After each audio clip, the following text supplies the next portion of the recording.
All right. Welcome to Resilient Voices and Beyond. I'm so excited to bring just yet another episode for you guys. I believe this will be episode 28. It has been a long road, but I'm so ecstatic and just in awe of the support and love that you guys as my listeners and friends and family have supported me without this journey. So just thank you. I appreciate it. But more importantly, the guest I have here today, California Tony. She's going to introduce herself by her real name, but to me, she's California Tony. And that's a story for another day, about the Tonys, because you guys know I introduced Tennessee Tony on another episode, and so forth. But I had the distinct pleasure of meeting her at NFYI Shadow Day in 2019, and just been a pleasure knowing her, knowing her this long and so forth. It's been a couple years now, and just try to keep in touch and everything like that. But she's been doing a lot of great work herself. She's very smart, just very hilarious, and just an all-out wonderful woman. And I'm proud to know her. But without further ado, I'm gonna have her introduce herself. Thank you so much, Tony. I feel like I need to have like a secret alias now, and I feel like I can't tell anyone my name, but it's already been posted. So, hi everyone. My name is Erica Hickey, and I am the California Tony of the many Tonys, the Toniettes. I don't know. Are we all girls inside too? Yeah, but I did meet Michael at NFYI back in 2019, which at the time we didn't know it, but that was going to be the last in-person NFYI for a few years because of COVID. So, really taking in those memories and soaking them up and thinking about how timely that was. Yeah. Well, not the Toniettes. He said no, scratch that. Yeah, that's crazy. I just like thinking about that. Like that's been the last one in person. But before I get on the tangent or rant, I have to ask my first question to you, and it's a question that I asked many of my other guests. Because I know briefly of your story and who you are, through engaging, but I don't know the depths, and our audience don't know either. So, I love to bring people who are professionals in their own right, but also showcase the resiliency and perseverance that they have that brought them to be the great person that they are, and in other words, the great Erica Hickey that you are, you know. So if you could give us a synopsis of what your experience was like and how did you navigate that? My experience in foster care, a synopsis of that can be found basically in a Cosmopolitan article. Just type in Erica twin sisters adoption, it'll pop up to save everyone some time. But a superficial overview of it is I was a late bloomer in foster care, meaning that I entered foster care when I was 15, 12, December 12th, 2012, and I was turning 16 the next month. So I was on that cusp of aging out eventually while my case was going on. So I entered then, and I entered with three of my siblings, one of them being older than me. He was turning 18 that upcoming May. And then my little sisters are twins, and they were turning 10. They were 10 already. So there was a group of us. I call us a unit, absolute unit. And yeah, so we eventually got split up. The twins, thankfully, were able to be placed with a foster home that would take both of them. And that ended up being our neighbor. They got bounced around. They eventually got adopted, failed adoption. And then that's when we would meet back up and reconcile and try to figure ourselves out again, because I wasn't able to talk to them when they were adopted.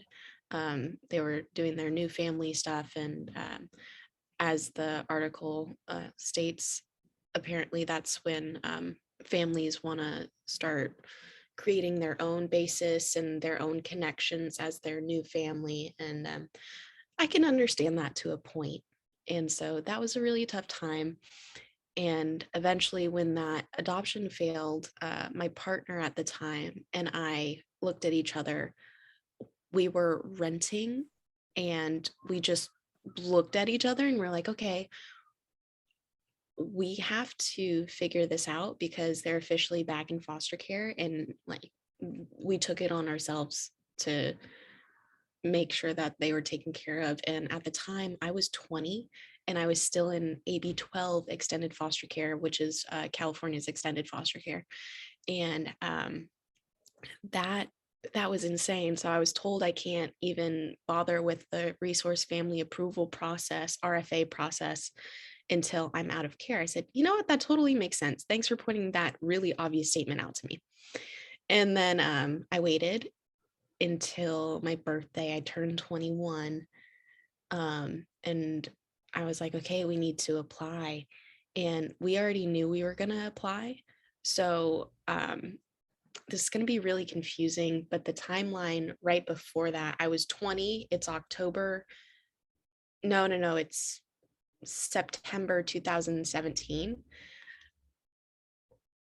The day before I leave for a 5-week solo Europe trip, I put in an offer with my partner to buy a house.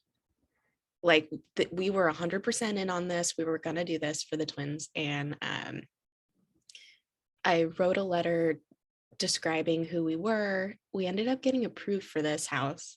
So while I'm in Europe, my partner's sending me emails, and we're on different time zones completely. So I have to respond to these during my day. He'll respond the next day, like trying to figure out paperwork. It was an insane time, but it showed that we were really in on this. And I can't thank him enough for that time in my life. And so we ended up getting the house, and then we had to go through the RFA process, which is very uncomfortable because the people that were doing the process already knew me. They knew my siblings. We were like the big unit story in the county.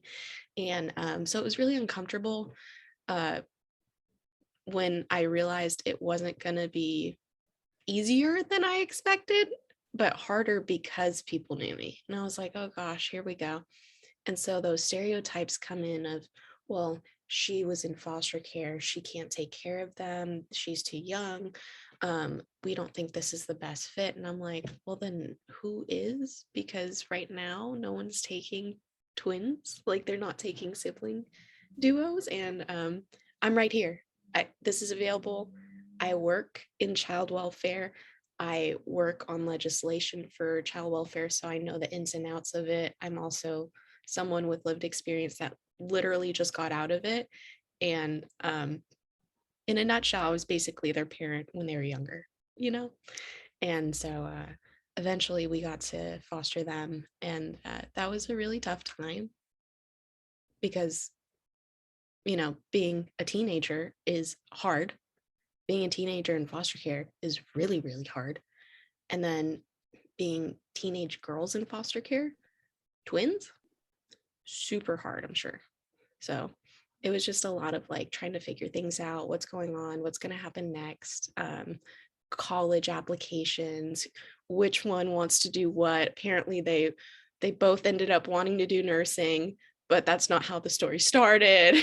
So anyone that's listening knows, if they have twins that are friends or family, or you are a twin, your twin and you are not necessarily ball and chain, but you guys do everything together all the time. Like you're thinking on the same wavelength all the time. So it's very interesting to get to see their older selves and how they interact with each other. But they are doing well. They are in college. And that was that last chapter of my life. And so now I'm here, and working on child welfare in the same realm and doing it from a different point of view in policy work. Thank you for that. And it's just such a unique perspective. You know, I've actually talking to a couple people who were in care that have either fostered or adopted a sibling or family member. Um, and it seems to be a pattern, a pattern that plays where there's a question, no matter if they're working, they have the sustainability to provide, if they are the right fit. And and it's crazy. It's crazy to me because um, when you're a foster youth, and there's many other different demographics I can go with this, but when you're a foster youth, you work twice as hard to feel normal and to be in a sense of normalcy. And you guys can't see, but I'm quote unquote with my fingers, um, Yes. because it's like an ongoing thing until. And I say this because most of us chase that until we get to a place of healing with our mental health and what we've been through. Once we get to that place, we realize that we are okay with who we are, but until you really can actually, slow things down and process that, you're chasing after this thing called normalcy or being looked at as normal. So when you're pushed in a box and you're surpassed that place, you can't help but to go like, look, I'm living a normal adult life in society, doing what I gotta do. And yet you put me back in this box saying that I'm not this, that, or the third, you Right. know. And that's crazy to me. And I just wonder, what was that feeling like when that happened to you? Like, you have been working in this realm for a while, you've had advocacy experience, you've worked probably with those same people on a different stage. What was it like when they questioned you because you have been in care? Um, I was a bit taken aback, to be honest, because I was super under the radar when it came to having my case open while I was in care and extended care. So any of my 6-month hearings with my judge and attorney to just go over like if I was following my TILP, transitional living plan, or however it's called. Every 6 months you have to write up on some goals that you're looking to surpass and achieve, and that's how you keep your benefits in care, along with a whole bunch of other hoops that young people have to jump through while they have to either go to work or school or both.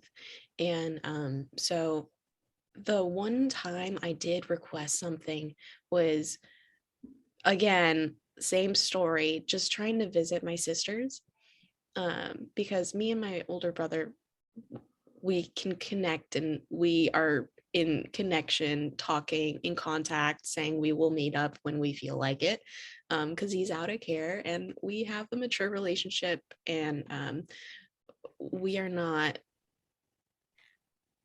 under like a scope by other people. And so my request to the court was strictly like, this is the only thing I want.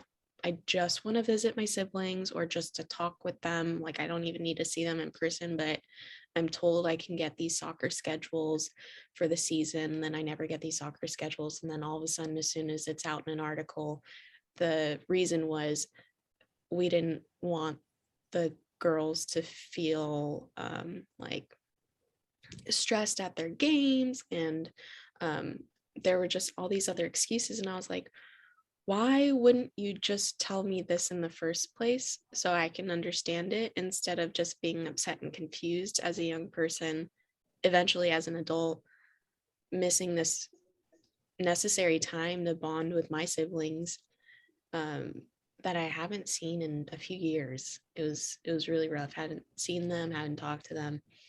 And yeah, it was really rough. So fast forward to when I would request that, that was the one request I ever had in care. And it was just a runaround of what was that healing thing? Forgive for what can't be done or whatever. Yes, that's what I was told. That's what I was sent in an email and a text message. Things you can't change. And I was like, I know I did not just put in all this work. This was before I even applied to be in the RFA process. And then I got this message, a prayer. And I was like, you know what? Thank you, because I do need that first and foremost. I saw it a few years ago and I was like, yes, I did need that. But it was just such a, like, you guys are really going to do this to me after I've been a golden child that you didn't have to write heavy reports on and this, that, and the other thing, right? And so I was like really disheartened about that. And so when I went in to request this one more time before I aged out, another worker had come up to me in confidence and told me some things that I was not supposed to know, but were rumors circulating about me and my case and what I was leaning towards, which was fostering my siblings. And I was like, oh my gosh, this is serious. Like, what is making this so hard? Like, why are you people like out to get us? I thought this was all about family reunification, whether it's with our biological parents or not. I think our siblings need to be the second priority in that case, if not the first and foremost. So we're as a system, we're completely missing the mark on that. And then when I went in to go apply, it was that stereotype that you mentioned of like, we're trying to find normalcy. And we're trying to do these things that the average person would be doing. And I'm saying average in a different light. So the average person is basically just someone who doesn't have foster care experience. That's it. They could be worlds off worse. It could be something completely different. They could be an immigrant coming into the US. But the average person, in quotes, is just someone without foster care experience. And for some odd reason, as soon as that is in our case file or just knowing us as people, we have to work at least twice as hard to achieve this quote normalcy. And it's not attainable because it's not a real thing. We're just told we need to act a certain way and be in a certain box, like you mentioned, even though there are different ways we can live our lives that are highly successful for us. And so I learned that going into this process, I am seen different, and it doesn't matter how many things I achieve, my stereotypical threats, which I can get into in a bit, but yeah, that's how that process went. It was really disheartening and it was a grueling process, but talk about real advocacy and put my foot down, which I don't do too many times in life, but this was one of them. My very short life. I was 21 at the time, mind you. I was like, I don't know what say it with my chest, and I did. man, that's hilarious. But it speaks to, you know, what you do now and everything. And then so you guys know, when I met Erica, California Tony, it was like, you know, I was going around introducing myself to everybody at this Shadow Day experience, and she just struck me as this witty, hilarious individual with so much I feel like I'm gonna butcher this word, so much excitement, you know. And I just was like, this is an intriguing person to know, you know. And as I've been following you, you know, in your work and your journey and so forth, you know, it's just been very intriguing to see that, you know, you because you just said, you know, I had to finally say it with my chest, but like you speak so loudly but subtly, you know.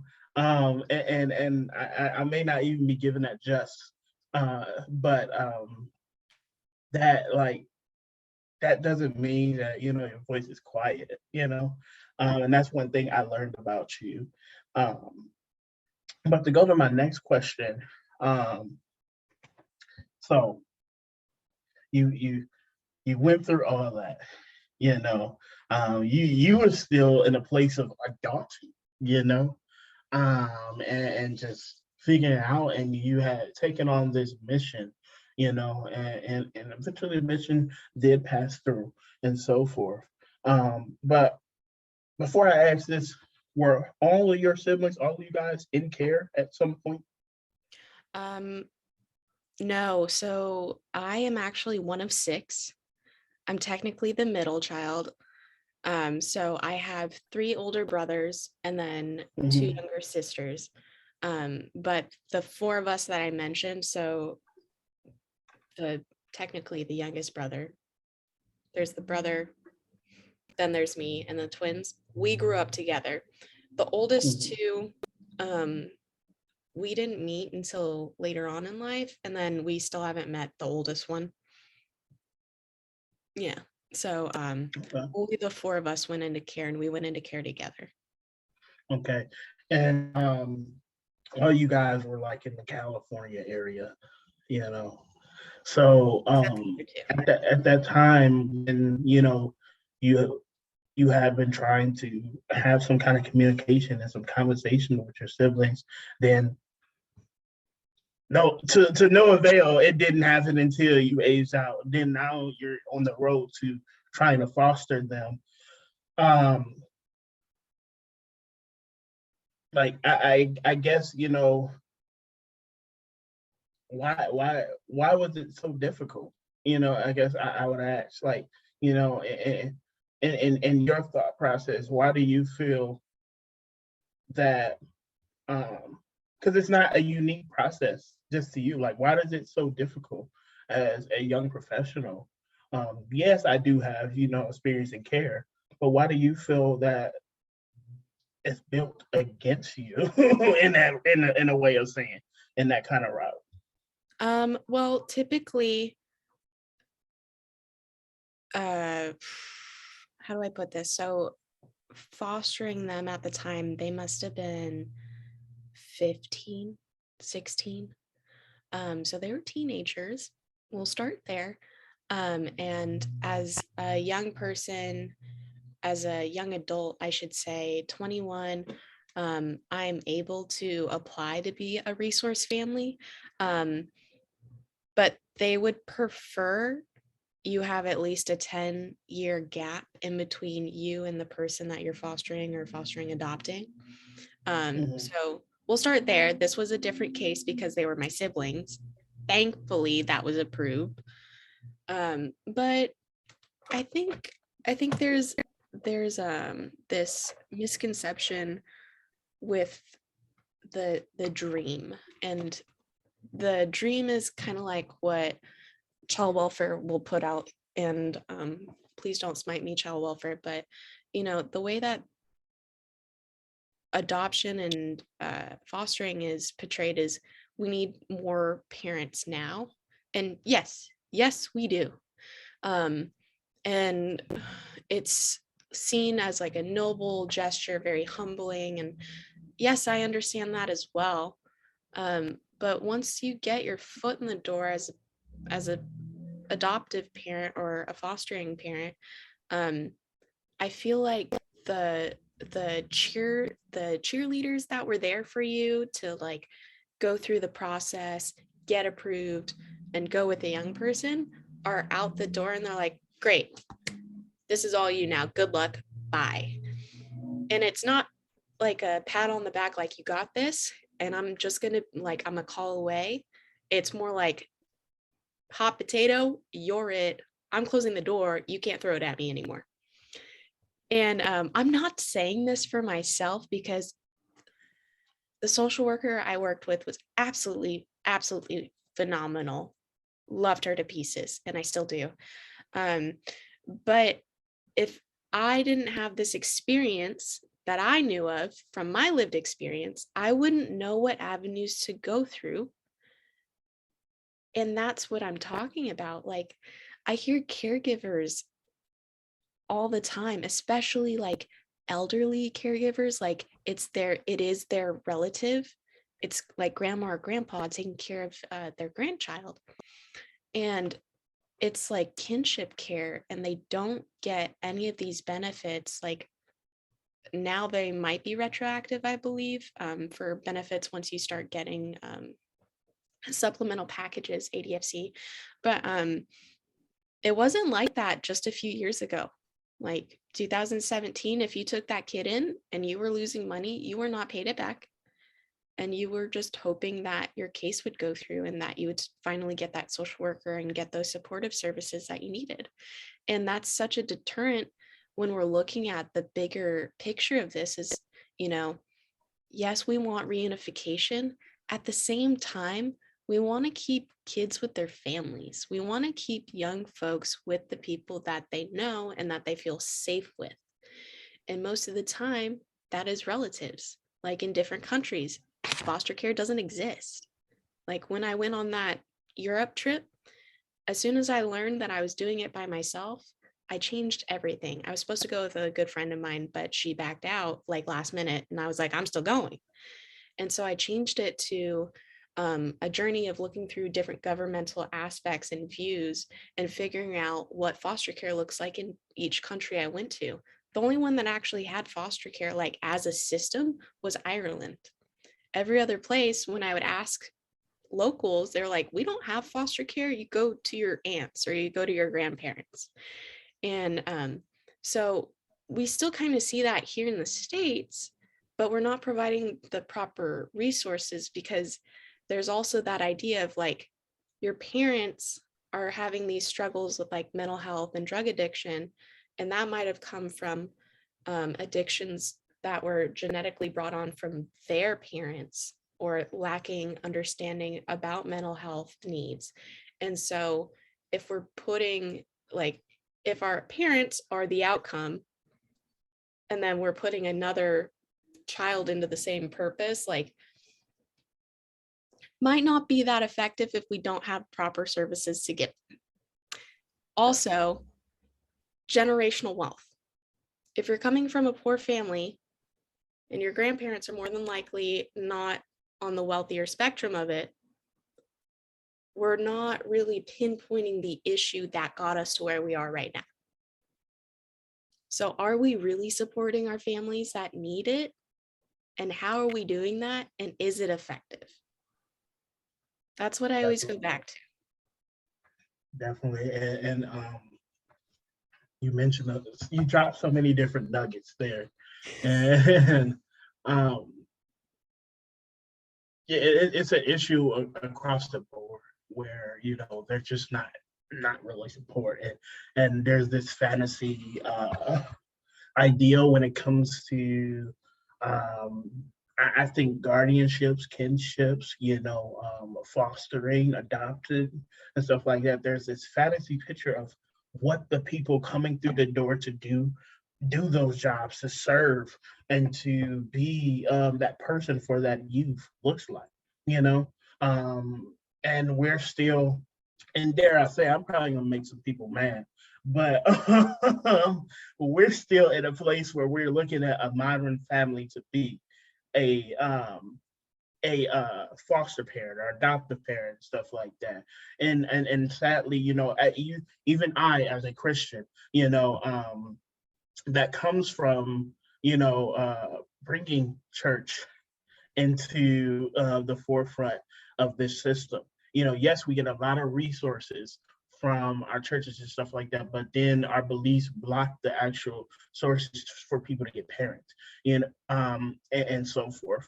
And we've seen that through policy and legislation of how to protect, you know, LGBTQ foster parents, you know, how to not discriminate, how to not, you know, get them discriminated and all these different things like that. So it's still like a long way to come. And I could talk about that forever and ever. But, you know, the other point that you made is the generational thing. Like, you know, people have been struggling for years. Like people still struggling from the recession that happened like years ago, you know, and stuff like that. Like, you know, we like to think, oh, well, this president came in and they brought so many great things. Now everybody is okay, and that is not the truth. I can go back to my city of Detroit and still see people suffering. You This is a true story to my experience of going to Shadow Day. When I went to Shadow Day, and I forget where we were going, but when I saw outside a couple blocks, not even like more than five, a couple blocks from the White House itself, and all those different buildings, there's a homeless shelter, big homeless shelter, but it's people sleeping outside. Mm-hmm. That just like, I'm like, wow, like how can you be so close to a problem, but yet nothing is changing and so forth. So, you know, and that just breaks down to show what is going across the board. So it's always interesting when I speak to people from different systems across the different states and so forth like that. And it's crazy, you know, when I speak to people from California, because most of our other systems and states consider California as a best practice in child welfare because all the great initiatives that you guys have done. But also when we get into the meat of it all and what is happening in California still has a lot of work to do itself. You Yes. know, and there's a lot of different struggles and loopholes that build more barriers within the policy that has been written. But that's my little tangent, a little rant. I kind of my next question is to kind of talk to the experience and expertise in your advocacy. You know, if you could walk us through, like, what got you into policy? Like, you know, like you wanted to do what you do now. Like what? Like, I just, you know, did you just wake up like this, or you just like, yeah, I think I'm gonna go ahead and do this, or like, what? How did this go about? Okay, where do I even start? So I started at community college, Diablo Valley College, and I went in with the mindset of I don't know what I don't know as an 18-year-old who just graduated from high school, where about 54% of our young people do not graduate from high school. So I had that weighing in on me.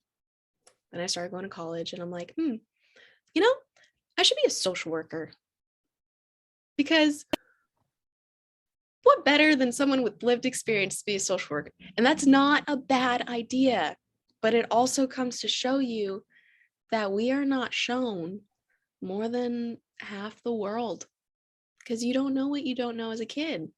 Like, yeah, you meet a social worker, a judge, an attorney, independent living skills program, specialists, coordinators, foster parents. Cool.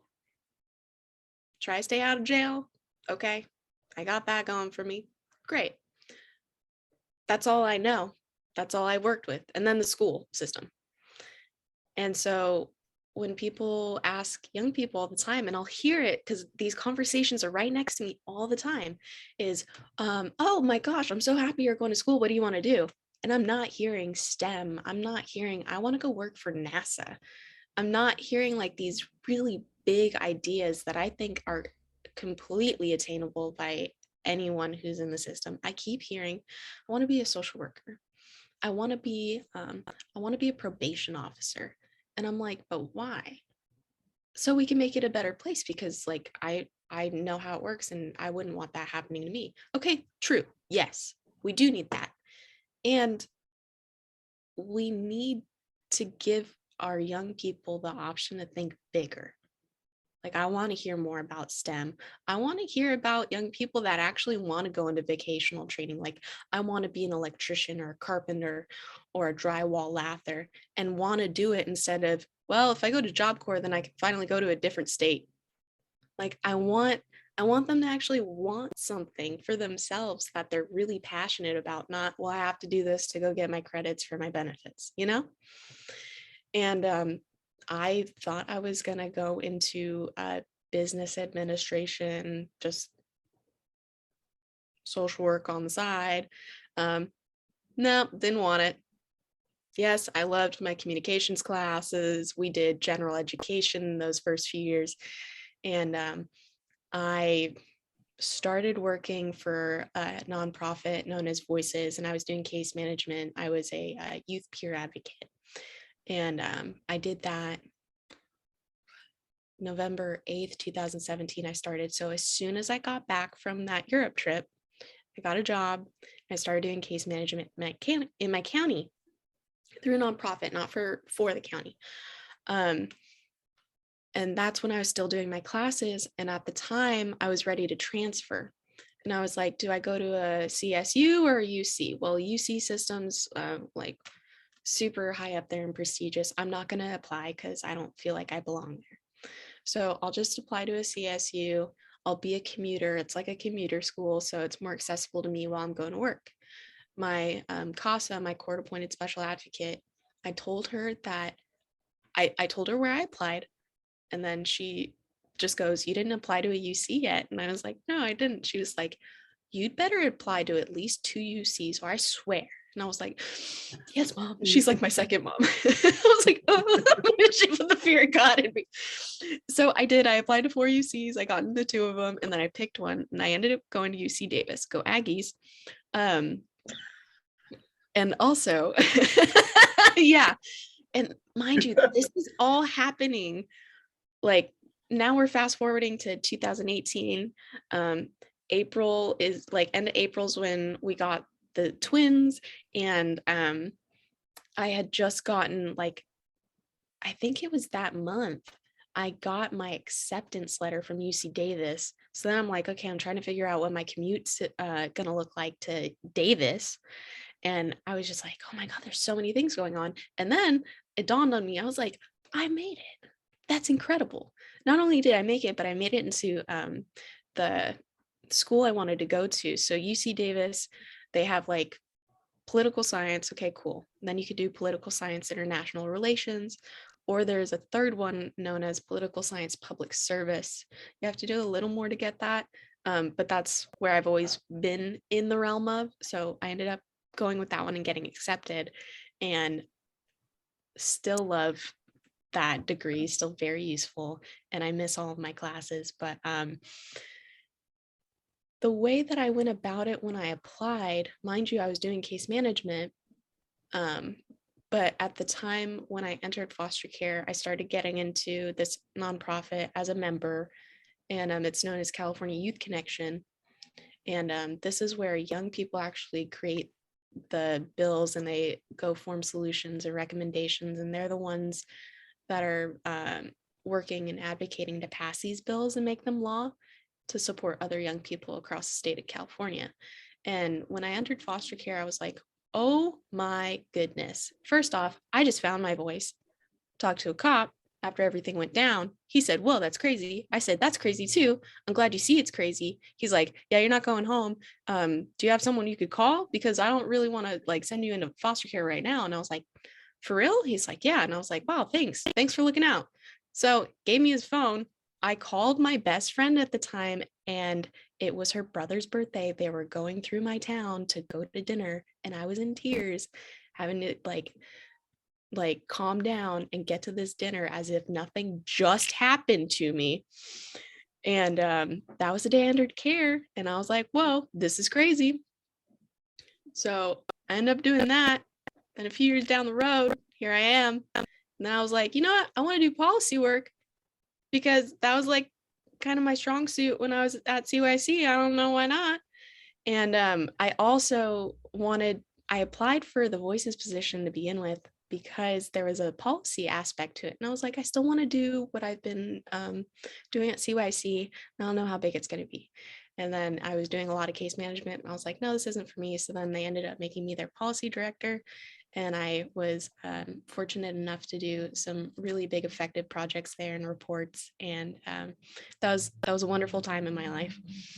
And that's how I ended up doing that. But to be honest, in a nutshell, like it sounds really superficial, but I'm a very like goal-oriented person. So basically, I want to be able to make sure that policies that affect young people are effective for young people, ones that don't hurt them, but actually support them. Like we're talking about generational wealth. I don't know why we're not actually talking to young people about it, or why it's not an option for them. Why is this not a law, And why are we focusing on SSI payments when we could be focusing on like making trusts for them at the end of the year, like what you guys have in Michigan when you have savings accounts for young people? Like this is big stuff. This is stuff that people don't think about when you don't know it. When we're talking about generational wealth, you need to start somewhere. And so, as you could tell by my facial expressions and the way I'm going about this conversation, I'm really passionate about it. And so that's basically what I did. I said, you know what, I just need to make sure I get this degree so I can keep doing this work. And I'll get the next highest degree, and I'll get the next one so I can do even more work for them. I love it. That's such an amazing part of your story and so forth. And it just speaks to who you are and the mission and the journey that you're on, I speak to a lot of different alumni and professionals, and one thing that always rings true is the reason why is to make a better pathway for the people who are coming after them, or to be an example than the examples that were presented. That's across the board, not just for Foster alumni who become professionals in this arena.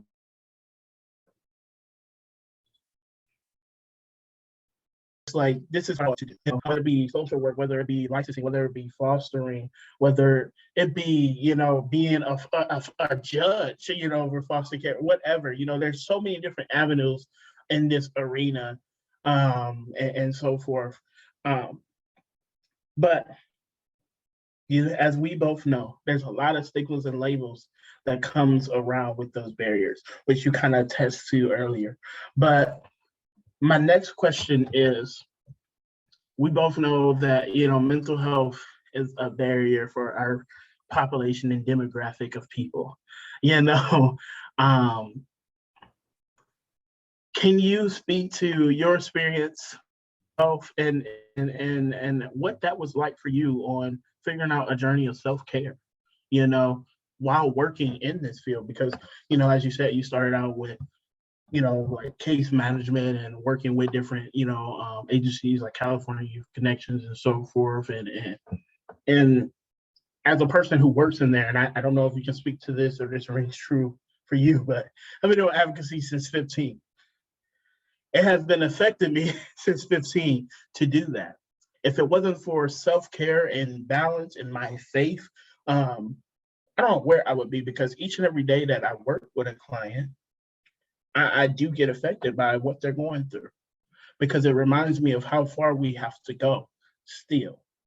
And it's not that, it's daunting and it's just like, man, I cannot go throughout my day. I really need to take a mental break. It's not like that. It's just the fact that we're reminded, and as social workers and so forth, of what work, we can do, what is in our hands and stuff like that. And that's one of the biggest reasons why I decided, I went on that route towards, I think I'm gonna do social work. I think I'm gonna do it, criminal justice. I think I'm gonna do it. I'm gonna be a probation officer. Nope, I want to be a judge. I think that's what I want to do. And then I realized I cannot. No, that is not for me. It's not for me. That's not what God has in the cards. And then I just kind of navigated through my experience to, I want to be a person that sees it all the way through. I want to be a person that people come to and say, this is what's going wrong, Michael. We need you as your constituents to make this into law. So that's why I've been on this road towards policy and legislation. That's the goal I'm reaching to. But to round back to my question, what has worked for you? How did you, and when did it become important to you, if it became important, if you're comfortable answering this, but what does mental health look like for yourself? Mental health is, it's a it's a different beast, I would say. And I took it very seriously to the point where as soon as I entered care, my very first hearing, I asked for two things. I asked for a list of mental health officials, like people that I could hire and were available if I called them like that week as therapists. And then I requested a court-appointed special advocate. Those were my two things. My first hearing, I knew what I needed to do. And this was knowledge that I had because of being involved with foster care, but not entering it for so long. I think I have like 26 accounts. Like, if you look at my case file, there's like 26 or 27 reports of abuse and neglect, and it only finally happened when I was 16 or 15. And that comes to show you, like, there's a lot that can happen to a young person, and how you hold yourself. And so I'm very goal oriented, as I stated, which means I look to the future, and I knew that I 100% did not want to fail in my future endeavors because I couldn't understand and work through what was going on with me at that time. Like, obviously, what was going on was not right. What was about to happen was going to be new to me because, you know, kids avoid foster care, families avoid foster care because, they hear all these bad things and it's the unknown. And that's what I was entering, and I wanted to make sure I was prepared. And so I got a therapist, and then thanks to state-run healthcare, it was not cash money. It was not good. And I found out that I actually had the same therapist as my brother. She didn't explicitly tell me because that would break confidentiality. But me and my brother were talking about our therapy sessions one day, and I was like, wait, is this the same one? And it ended up, and I was like, I'm not going here anymore. Because she ended up making me, like, I told her straight up, I was like, I'm going to you right now because I do not want these things affecting me in the future, because my future is very important. And I need to make sure that I'm 100% there for whatever comes at me, like to support myself and my siblings, because my siblings, the twins were not adopted yet. So like everything was kind of on the table. And I was like, I just need to make sure I'm ready. Whatever it is, I need to be prepared. And I found this out, and I was like, I'm not going to this lady anymore. She just made me color a gingerbread man with my feelings. Don't ask me why. It was just confusing to me. Yes, I still remember it vividly. Like, do you still have the gingerbread man? No, that stayed in my file at her place, but but eventually the next time that I would end up starting my mental health journey was when we did start fostering the twins, because again, I wanted to be there for them. Also, it was for me more so this time because I knew there were so many different moving pieces that were going on at this time that there's no way that I could, give each of them enough time mentally, and I would just start compartmentalizing things. Just to keep going and be functional. And I just didn't want that to happen. And I wanted to respectfully give everything its time being. And that's when I started taking it seriously. And I did not like my first therapist. And then I stopped for a couple months. And then I was like, but I want therapy. And thankfully, Voices, again, coming in clutch. We do like trauma-informed care, and a part of that is doing it with our staff too, because our staff are trauma-informed, and then they also have lived experience, and they're pretty great people, just saying. And so we had like a wellness coach, and she did wellness check-ins with me. She was like, I started talking to her about my therapy, and I was like, it would be really cool to get back into it. She was like, yeah, it would. Why haven't you? And I was like, to be honest, I don't know. I just feel uncomfortable with the therapists I've been getting. She was like, you can request like a specific kind. Like, you don't have to have a female, or you don't have to have a guy, you can have someone who's older, someone who's younger. You can pick, and it's okay to tell them that you are not interested and you want to change. And again, putting my foot down for myself, very big events in my life, and that was actually one of them for me. And I requested who I would feel more comfortable with, and I've been okay with that, and it's been working out for me. Self-advocacy, like, really is a thing, apparently. That's amazing. That's amazing. You know, and I ask that question and I get totally different answers every time. But I think it's important to normalize the utilization of mental health, you know, and to understand that, you know, it's okay to not be okay. But it's also okay, what you like, just like you stated, it's okay to want to be okay in the future. Or recognize that there's some things you got to work through to get to that place, you Mhm. know. And then it's awesome to hear that, you know, you was determined, you realized the importance of that at the start. Like, look, I don't know how we gonna work this out, but I need to figure this out now because I got some things to do in the future. I don't know exactly what they might be just yet. I Don't need know, some but I spoons got left some over things in a to couple do years. in the future. You Uh, know? and that's amazing. And I feel like we're living in a society because foster care and, you know, youth has changed. They see the importance of a lot of things, and I feel like a lot of you have that Yes. mindset that you had, and just recognize, look, I need this. Look, you tell me the research. Look, I get all right. So I need this, you know, and I'm excited because, you know, my generation here, you know, there was just very few that were willing to speak up for themselves or knew that they could, you know. And I've seen the effects as age after aging out, of those people not knowing that they had a voice within them, what has happened, you know. And I think I spoke to this on another podcast, but I was an independent living with a group of people, you know, and so forth. And I was the only one that successfully came out of that program, you know, out of a number of people. Like a lot of them went and had different lives and obstacles and barriers that they face. And some of them aren't here anymore.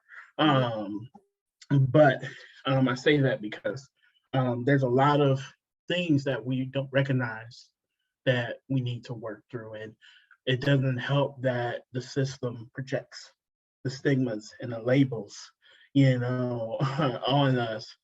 And us not really having parents, we don't have nobody to talk to besides that worker or that, you know, CASA or that guardian ad litem. So if they're not informed to kind of let you know, like, look, you're entitled to this.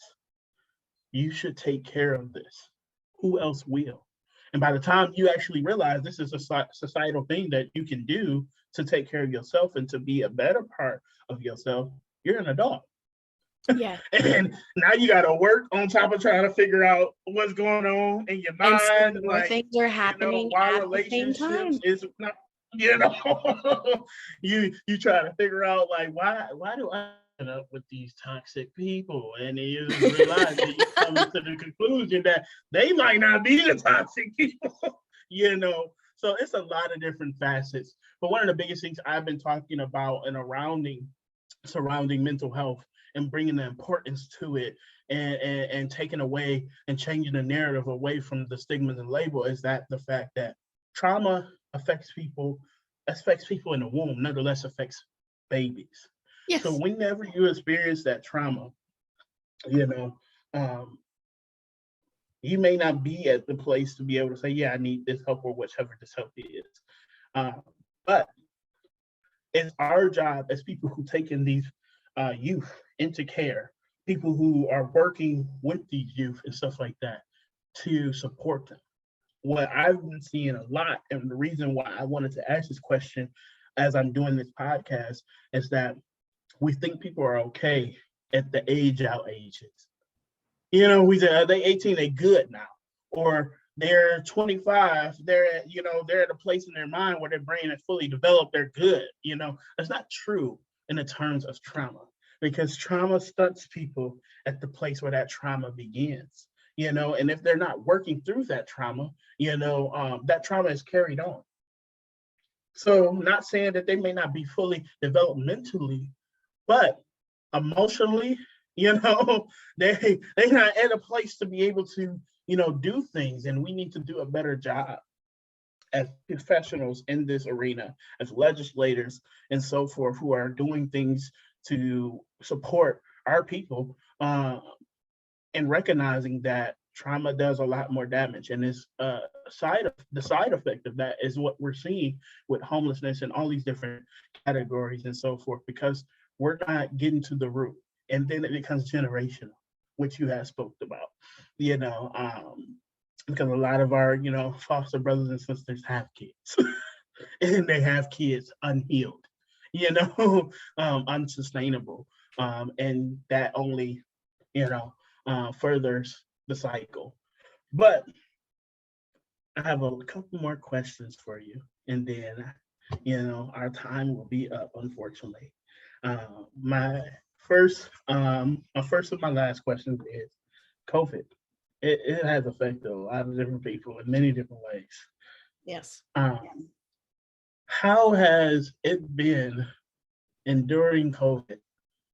And what has your experience been like, working and being in your profession, and so forth? There are so many different ways I can answer this question. I will say that it's been different. And by different, I mean, I have not seen so many acrobatic moves from different entities, agencies that I've been working with ever, and I don't think I will ever see them again. So this is a historical time where I have, like when I was working with Voices, I now work with the Alliance for Children's Rights, but when I was working with Voices, when all of this happened, Voices, first and foremost, is a direct service provider.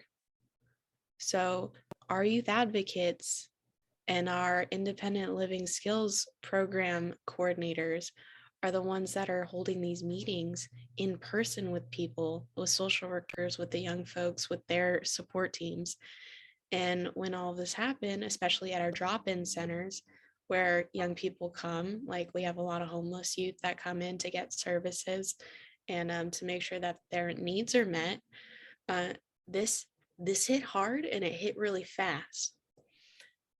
And by this, I mean COVID. COVID hit really fast. And thankfully, the way that our teams work, it's so efficient. I can't say that I have any hand in this. I just know that our directors are just phenomenal, Amber Twitchell and Alicia. And the way that our contact tree happened, the whole disaster relief thing in Napa, the huge fires that have been happening these past few years every summer, that pushed us to create this contact tree to make sure that our staff are good, trickle down. Each staff calls their young people that they're working with and figures out where they are and if they're safe, what they need, and to let them know if the center is open or not. The results of that were incredible. So we had social workers that were calling us trying to figure out where their young people were, and we're like, they already called us like 2 hours ago, they're here, or they're over here, or they needed services and we're on the way. And it was so quick and so efficient that we use that for COVID as well. And that has been the way that Voices has been working since. So they've been doing PPE. We've been donating PPE and getting donations of it to make sure that our centers are still up and running, ensuring that young people are still getting food. So we did food deliveries, food drives. We also were creating care packages, PPE care packages for young folks, especially the ones that were on the streets that we were supporting in different counties where we didn't have drop-in centers. And it was intense. and the amount of homeless youth that came out of this because they were losing their jobs, because a lot of them were like entry-level jobs that were like in person. And the big shutdown really started that homeless wave, and young people all of a sudden are able to open credit cards, even though they can't make the payments on them. So we have young people that are in debt right now, and it's been a really big ordeal. And the fact that our centers are still running right now speaks to our leadership and the tenacity of our staff, our young folks. And I can't thank them enough for showing us all, like showing different counties in the state, that there is support and hope. And this is the way that we can do it, which is an effective way. But that's how COVID's been hitting us so far. And then I just started my new position as a policy fellow with the Alliance a couple weeks ago, and it's been absolutely wonderful. But since then, I've just been working from home. Even with Voices, I was working from home, and some days I was going into the office, just to kind of like get people time. But yeah, it's been taking a real big toll on people. I don't even know how to explain it, but yeah, I mean, you see it in the news all the time, and you see different ways of reading statistics. There's a fun quote about there's lies, damn lies, and then there's statistics, because you can make them read as you will. And anyone who's taken a stats class knows exactly what I'm talking about, and poli-sci especially. But yeah, it's been a real eye opener for me, especially with our new administration, the Biden administration, and figuring out where supports are to be and where they already are, and just where levers can be pulled for certain strengths at certain times. It's just interesting to see how the world is changing right now because of it, and continues to change and will continue to change for at least a few more years. Definitely. I appreciate that. And it just speaks to the individuals that works around you and yourself and stuff like that. And that rally of support, like the innovativeness of being able to have that contact tree and so forth and stuff like that. It's just the tactics, and that's just something that I'm gonna take in my wealth of knowledge, and so forth. But my next question for you is, what is next for the Erica Hickey?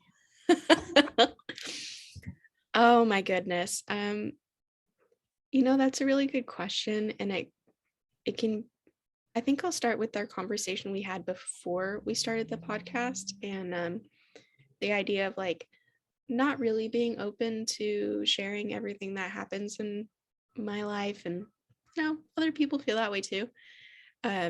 So as I was saying earlier about stereotypical threats, I learned this in my therapy. Wink. Winky.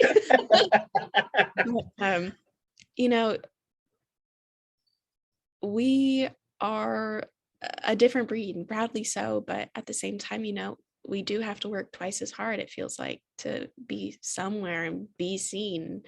And I think that has held a lot of weight in my life, to where I can't fail because people are already waiting for it to happen so that they can be like, I told you so. So you can't do everything. You can't achieve everything. And,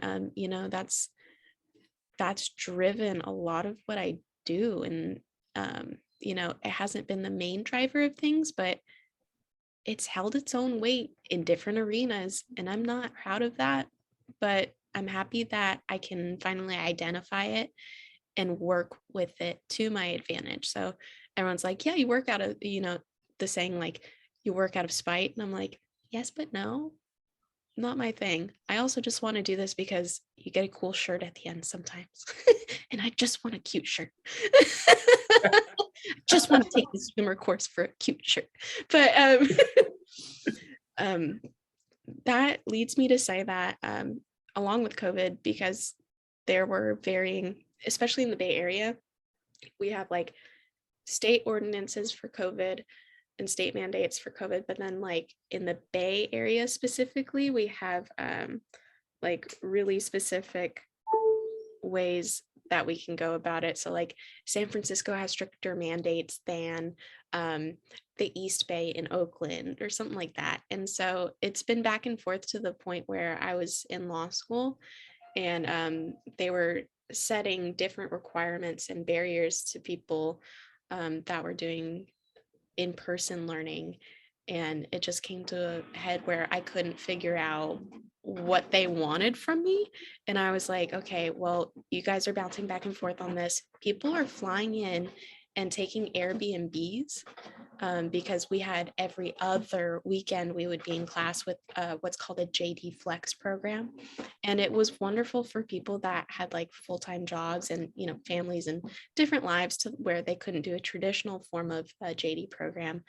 And it just dawned on me that it wasn't the school for me, and I didn't think it was the best time. And I thought traditional JD programs would work better for me. So I did end up taking a hiatus, and I'm bummed about it, but I'm still happy and holding on to the fact that I will reapply. And maybe even in the meantime, I'm thinking about applying for paralegal degree. So I'm still in the legal realm. I don't think you want me to be a litigator though. So everyone's always cheering for that. And I'm like, I don't think you know what you're cheering for. That might be happening. Just all wonderful things. I'm adopting a cat on Wednesday. Her name is Artemis. She's a 6-year-old, super cute. I'm engaged. I'm happy to be engaged and with a wonderful human who loves me for me and continues to reassure me. We all crave that reassurance in life, and it's just nice to feel heard and seen. So in a way, love is healing too, in ways that other things can never be. And I'm very blessed with that. And those are some things that are going on for me. And, you know, I'm excited to see whatever else happens. And I'm excited to hopefully chat with you more about these things. Definitely. My last and final thing is more so a statement from you. What advice do you have for young professionals like yourself and foster youth and alumni?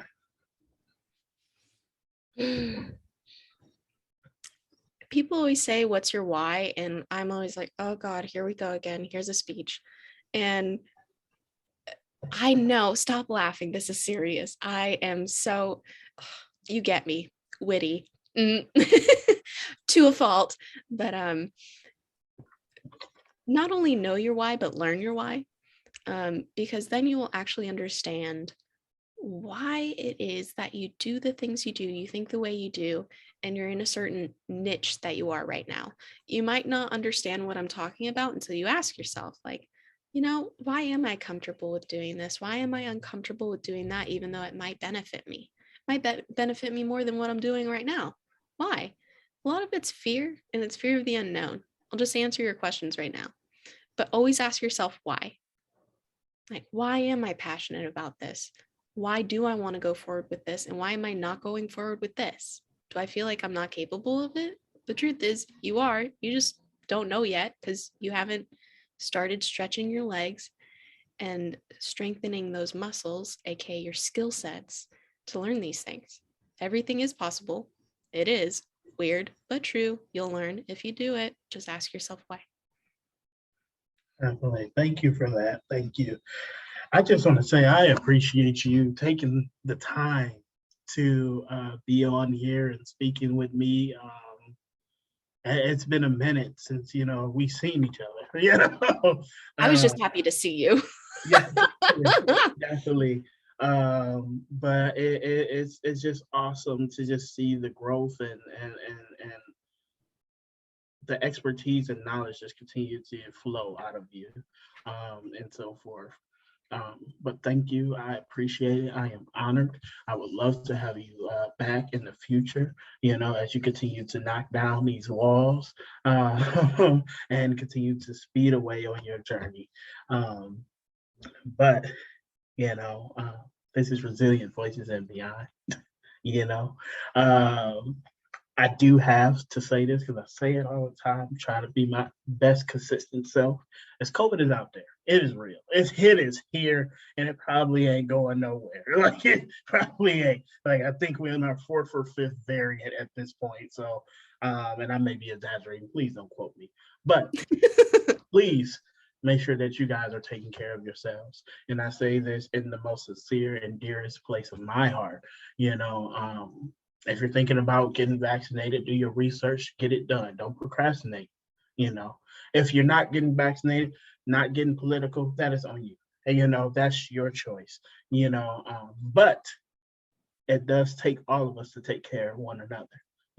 So please take care of yourself. Do the right precautions. Wear your mask, hand sanitize. Please do not sanitize your hands throughout the whole entire day and think that that's going to help you. Actually take some time to go wash your hands sometimes and stuff like that. And I know I'm laughing and joking, but this is serious. If COVID wasn't the biggest wake-up call in your life with taking care of yourself and all aspects, not just physical health, but mental health, and actually considering self-care, we gotta do better. Take it as me and hearing this be that wake-up call. But thank you guys for listening. Thank you guys for your support. Thank you, Erica, for just being great and all you are. And you guys have a good night, good evening, good whenever you listening to this. And thank you. This is Resilient Voices and Beyond.